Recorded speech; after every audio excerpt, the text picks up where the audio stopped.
नमस्कार, मेरा नाम दीपेंद्र है। आप देख रहे हैं द ललन टॉप। पंजाब से एक बड़ी खबर आ रही है। खबर है डेरा सच्चा सौदा प्रमुख गुरमीत राम रहीम को लेकर हाईकोर्ट, पंजाब और हरियाणा हाईकोर्ट को लेकर एक बड़ा फैसला आया है, जिसमें उनकी जो 20 साल की जो सज़ा चल रही थी रणजीत सिंह मर्डर जो केस था, उसमें हाई कोर्ट ने सीबीआई के फैसले को पलट दिया है और गुरमीत राम रहीम को उस वाले केस में बरी कर दिया है। इसको लेकर हम ज़्यादा जानकारी के लिए चलेंगे हमारे साथी गौरव के पास, उनसे जानेंगे कि इसको लेकर क्या अपडेट है, इस केस को लेकर भी जानेंगे। जी बताइए, क्या है अभी अपडेट? देखिए, बाबा राम रहीम जो हैं उन पे एक रेप और 2 मर्डर के चार्जेस थे।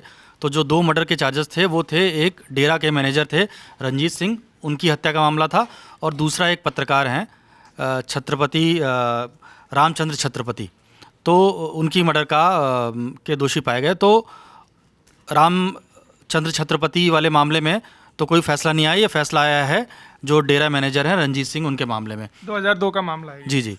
तो इस पे पटियाला की सीबीआई कोर्ट ने उन्हें उम्र कैद की सज़ा सुनाई थी, जिसे पंजाब हरियाणा हाई कोर्ट ने, चंडीगढ़ की कोर्ट ने रद्द कर दिया है और इस मामले में वो बरी हो गए हैं।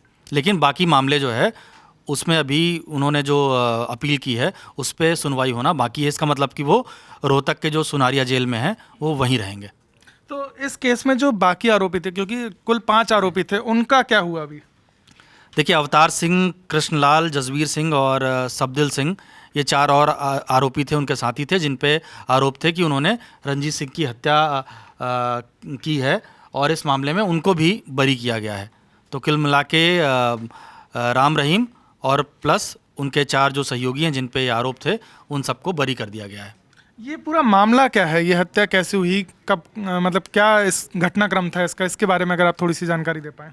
ये देखिए, ये 2002 का मामला है जब इनकी हत्या हुई थी, और मामला बहुत लंबा चला, और 2019 में पटियाला की जो सीबीआई कोर्ट थी उसने ये फैसला दिया कि इस मामले में राम रहीम और उसके साथी जो है वो दोषी हैं। और अब जो है 2024 में इसको जब हाई कोर्ट में चुनौती दी गई तो उसमें ये फैसला आया है कि उनको बरी किया जाता है। तो इस फैसले की अगर हम बात करें तो ये बाकी के 2 केस और हैं, उन पर कितना असर डालेगा? क्योंकि हम देखते हैं लगातार कि इनको कभी ये पेरोल पर बाहर आ रहे हैं, कभी इनकी गुडविल के बारे में बताया जाता है कि या इनका बिहेवियर जेल में अच्छा है, इस वजह से इनको बाहर इनको पेरोल मिल जाती है। तो अब ये फैसला आया है, इसके बाद इनके दूसरे केसों पर कितना असर पड़ने वाला है? देखिए, ये कहा नहीं जा सकता कि दूसरे केसों पर क्या असर पड़ेगा, लेकिन क्योंकि सारे मामले अलग अलग हैं।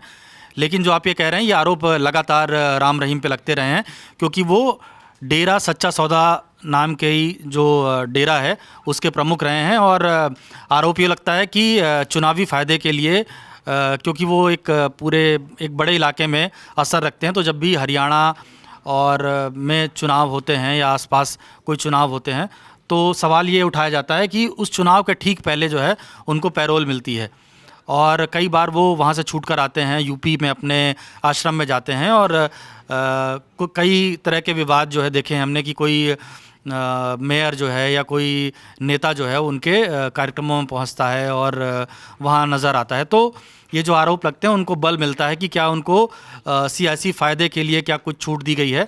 लेकिन बार बार सरकार की तरफ से, प्रशासन की तरफ से ये कहा गया है कि उनका बिहेवियर ठीक रहा है, और जिस वजह से उन्होंने पैरोल मांगी है उसके तहत उनको जेल से छोड़ा जाता रहा है।